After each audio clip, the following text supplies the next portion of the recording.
2 games, 2 overtimes, and 2 instant classics in what might be the greatest start to a Stanley Cup Final series I have ever witnessed. Game 1, regular overtime, first overtime, I would say. Game 2, second overtime.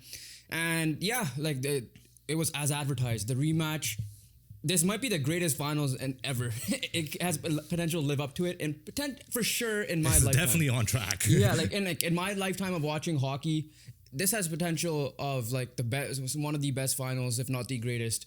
You could say since maybe 2011, maybe no in the bad way for us, but just a neutral perspective. Maybe 2009, that was also a rematch with Pittsburgh and Detroit as well, right? So let's get right into it. Game 1, Edmonton Oilers win that in the first overtime where Leon Draisaitl scores the game winner in overtime after a puck over glass delay of game penalty.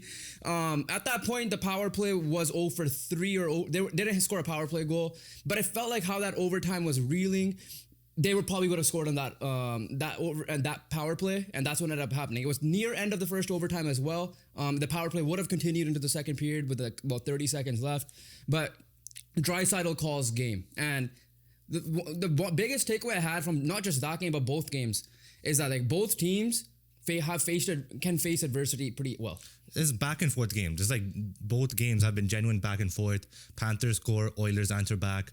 Oilers score, Panthers answer back. That's what genuinely has been these 2 games so far, and that's why they has been so wildly competitive.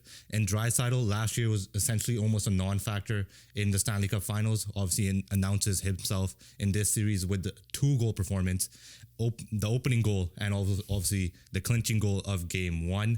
Oilers were also down by 2 goals in that game. They were down 3-1, and they fought their way back to force overtime. Stuart Skinner did his thing because early on in the overtime pressure was for the Panthers were putting the pressure on the Edmonton Oilers. And with also the 2-goal lead for the Panthers, Stuart Skinner shut the door, kept it a 2-goal game, and he did his part. And overall, we're seeing McDavid and Draisaitl just being utilized like crazy because why wouldn't you? Yeah. Because this is the moment, right? And I believe after game 2, obviously, with the help of being a double overtime, both of them played 30 minutes. And for a forward, that's pretty, it's understandable for a defenseman because obviously Seth Jones on the other side played 32. Yeah. But for forwards, it's obviously like you have 4 lines and more players to rotate in. But when you're McDavid and Draisaitl, you just got to be on the ice and more importantly, be on the ice together as many times as possible. Sticking with game 1, right? Like, yeah, Draisaitl got the early goal, but then what was Florida known for this playoffs? Getting goals in quick succession. Granted, there was some controversy with that, and guess who's in the middle of it? Sam Bennett, right? Whether that was goalie interference or not, do you want to discuss it or you want to just put it to the side right now? Because what ended up happening was the goal was allowed because of the challenge. It became a power play goal as well right after. It's a good goal in my books. Is it a bullshit goal? Yes, obviously. Yeah. But that's the best way of describing it. At the end of the day, Sam Bennett did have contact. He was, hit in the ankle, tripped up. Him being a smart and high IQ hockey player, he just, tripped and fell into the goalie. So obviously, because of that, the play is deemed as there was contact to the goal. There was contact prior, leading Bennett interfering with Stuart Skinner, which is by rule a good goal, and that's what happened. And obviously, on top of that, I don't think Chris Knoblauch should have challenged. I think that was a little bit impulsive in my opinion, and because of that second goal happened. I believe it was Marchand, right? Marchand on the power play. Marchand on the power play, and just like that, quick succession turned the game into Florida's favor, and because of that, it was a good goal. You could deem it controversial, but at the end of the day, like I think there is clear contact leading into the impact with the goalie, and obviously, did he embellish it? Did he make sure he interfered with Stuart Skinner? Yes. Like I think there was it's Sam Bennett, so yes. It's Sam Bennett, but at the end of the day, that's smart, high IQ hockey. That's what dirty players do in a dirty area. I'm not saying like dirty players in terms of like he's a dirty player, but he's a rat. It's a rat, right? Like at the end of the day, you need some rats on your team, man. Yeah. That's how you win. This is a physical game. It's playoff hockey. You're gonna need some rats. So yeah, I think that was a perfectly called goal. Sticking with that, you would think that Florida, once it became 3-1, they probably handled it well, right? Like, that's not the case. Yes, the second periods haven't overall been the greatest in both games for the Edmonton Oilers, but the reason why you usually play McDavid and Draisaitl together is no one else is going. In this case, the theme of their playoffs have been their depth has been scoring, right? Or making plays at the very minimum. That may not occur on the score sheet. Victor Arvidsson without Clapper to make it 3-2. And right. Just to like add to that, Arvidsson scoring, the timeliness of that goal was like literally a minute to 2 minutes right after they made it 3-1. So Victor Arvidsson obviously, at the end of the day, was probably one Bobrovsky would have wanted back, but at the end of the day, he made an impact and a timely impact because nothing was going for them in the second period. Yeah, so like literally like their depth players, in my opinion, have been a little bit better than okay, that's weird to say because the Panthers' top players haven't been playing well. Barkov hasn't made a huge in terms impact. of offenses. Offensively, I'm talking about. But sorry, but whereas obviously McDavid and Draisaitl have like made the impact, right? But that being said, like guys like Paul Colson are stepping up in their roles. They're doing well. Even like that goal in overtime, each player did well. Like Nugent Hopkins carried the puck in well. Perry made the nice pass to McDavid. McDavid then finds Draisaitl for the overtime winner. Obviously Draisaitl, classic. That's like an Ovechkin spot for him on the other side, right? So everybody, like it was a good team goal. So that's like the key thing from the Oilers. Like they were not rattled by some potential BS call in their eyes. Like we might not think it, but they were probably thinking it's a BS call. And then get a goal in the third period and take it into overtime. Let's move on to game 2 though, right now, because it was a little bit of a difference. Florida took the lead. Edmonton got 2 goals back, and then it kind of became like back and forth, right? And then Florida took the lead, and then with like less than a minute to go, Corey Perry, again, a different guy taking the lead back there as well. But just going back a little bit with that, Brad Marchand was probably the big name of this game, in my opinion, of what he did with a shorthanded goal and then obviously the overtime winner as well. Yeah, Sam Bennett and Brad Marchand together needs to be studied because those two were very impactful players for Team Canada in the Four Nations. Yeah. Because that pairing, that duo made some big impact to the point that we were so confused of why they weren't playing enough in the round robin game against the USA. And they again made the impact in the final against the USA with the Sam Bennett scoring.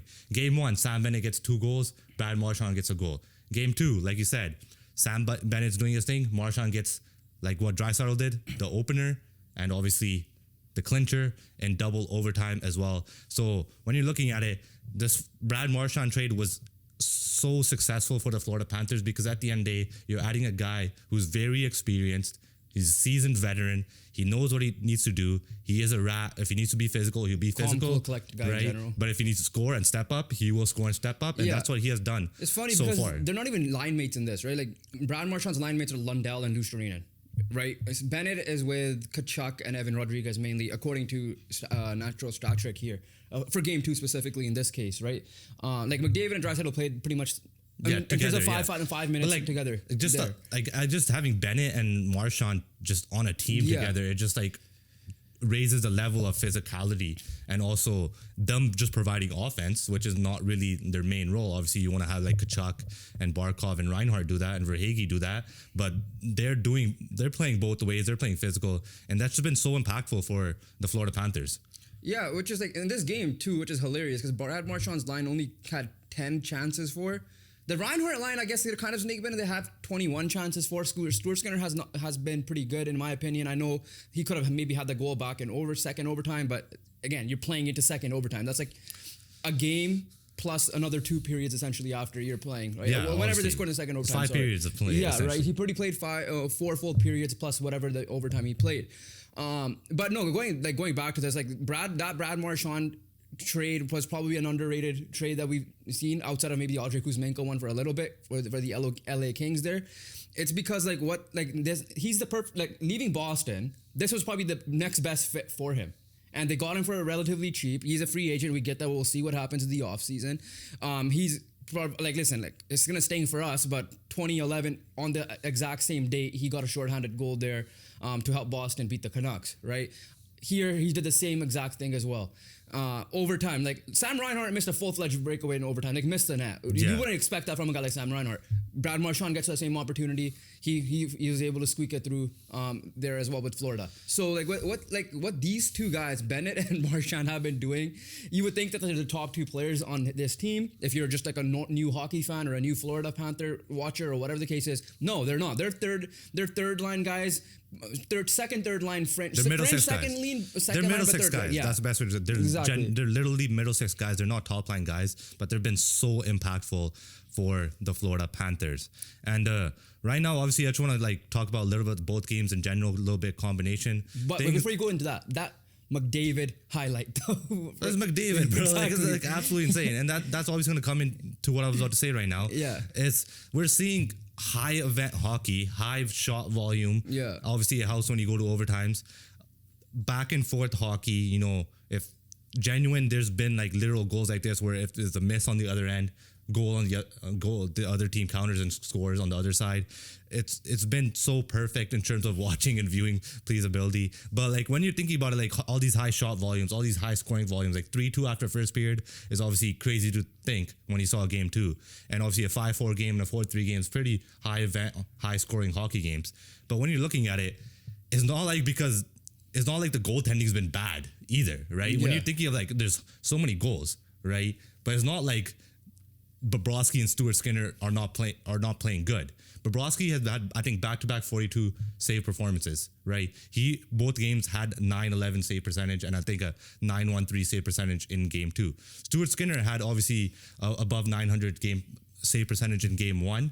And in game 2, it was below 900, but you got to remember that it wouldn't have, second overtime wouldn't have happened if he didn't deny, I believe it was Carter Verhaeghe, or was it Barkov? Someone there, and then on the flip side, Gus Forlting made a big move, sliding poke check type thing on Evander Kane. So like at the end of the day, like when we're talking, like looking at it, like we're getting obviously, you know, a lot of offensive production, right? But that's just because the talent level on both teams are so high.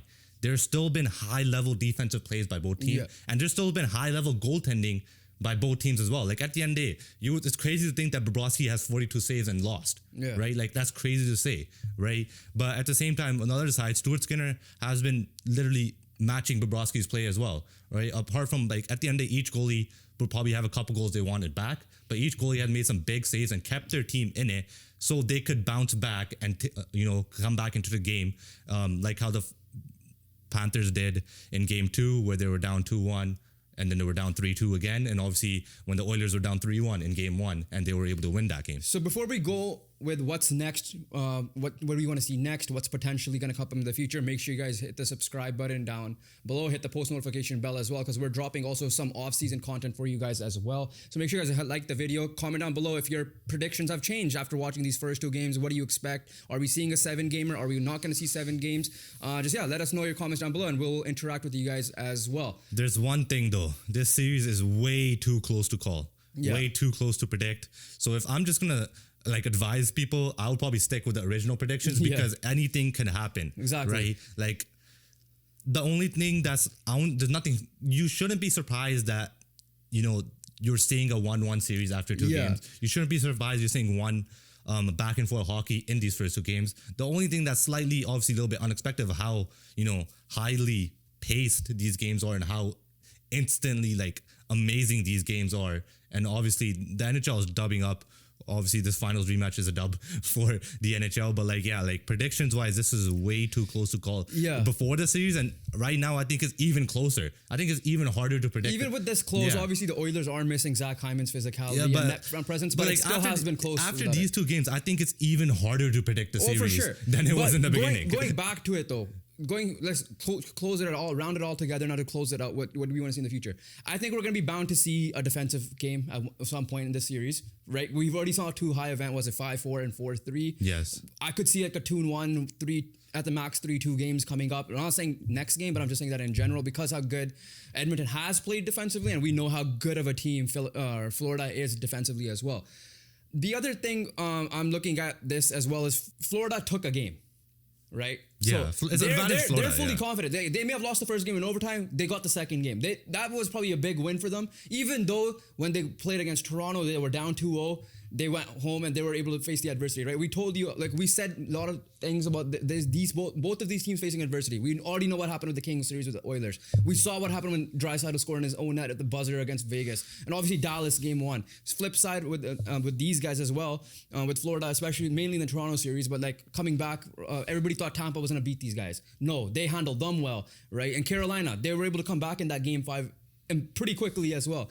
So like I'm down to see a defensive performance as well. But going back to this, Florida taking that game, like, am I going to be surprised if Edmonton takes a game in Florida? Hell no, because like both these teams have shown us that they've overcome adversity, whether it be by a game, the next game, or within the game as well. And we already seen it so far within this game, within these 2 games as well, where one team is down, the other team will pretty much come up and take a lead within like a span of a finger, literally. That's how fast it's been. So here's the thing: the reason why it's advantage Florida is because They're gonna it's have the home so ice. difficult to win in Edmonton. Edmonton up to that point only had one loss at home ice, and that was obviously the Draisaitl own goal. And let's just say that game was literally going to overtime if that obviously didn't happen, because that was unfortunate events essentially. So obviously advantage Florida, because we saw Florida not do so well in Toronto early on in that series, obviously, but they did well later on in Game 5, in Game 5 and Game 7. Obviously, they did their bit in Carolina. So obviously, Florida is a good road team ever since, Game 5 against Toronto, they've produced.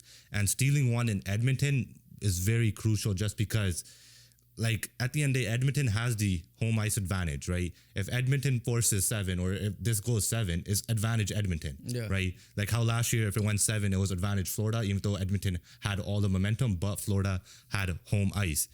Playing in Edmonton and that arena, it just, like, that atmosphere is so insane.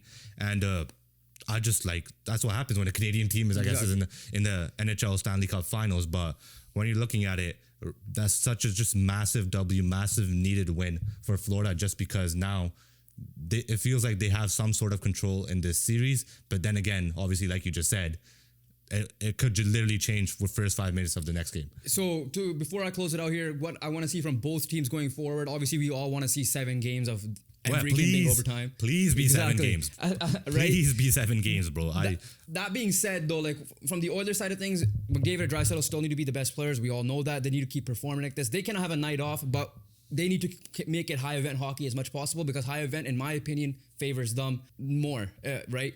Whereas for Florida, I need the big guns to step up a little bit more offensively, specifically with Barkov, with Reinhart, because there was no excuse for Reinhart to miss a net on the breakaway. I understand he was injured in the Hurricane series, but once again, we're in the finals, no excuses. Last year, Kane and Draisaitl were playing with whatever they were injured with. Florida itself played injured like 2 years ago as well, so Exactly, like, they know what it is. There's no, they'll know they know that they need to step up, right? That top line for me just needs to step up a little bit more. If those guys do, then it might get scary for Edmonton a little bit. Yeah. That's the thing. And we haven't seen those 3 guys offensively click at the moment. Barkov's -4. I know more plus minus is a flawed stat, but he is -4, which is weird to say for a Selke winner, back-to-back Selke winner. I mean, to be fair, you're going against McDavid and Yeah. Draisaitl, right? Like, at the end of the day, he's doing enough for them not to have like 10 points a game. So. Exactly. But overall, like, at the end of the day, I guess what you need to see from both teams is both teams definitely want to improve defensively a little bit more, and try to prevent some goals. At the end of the day, high event hockey does favor, high back and forth hockey does favor Edmonton more. But at the end of the day, I'm very confident that both coaches are probably like, they need to tighten up in certain areas defensively, just because at the end of the day, you don't want to be allowing 3 to 4 goals a game, because it's going to be difficult to obviously win those type of games as well. And obviously, when you're looking at it, Florida has the ability to shut down better than Edmonton, but Edmonton has the ability to obviously just be an offensive powerhouse more than Florida, because of obviously McDavid and Draisaitl. So that pretty much wraps it up for us. If you guys want to see our predictions for this series and our preview, our video is popping up where we made our predictions of what we thought we were going to expect from this series. So comment down below on that video and this video of what the difference you see. We'll catch you guys over there, and we'll catch you guys on the next one. Peace.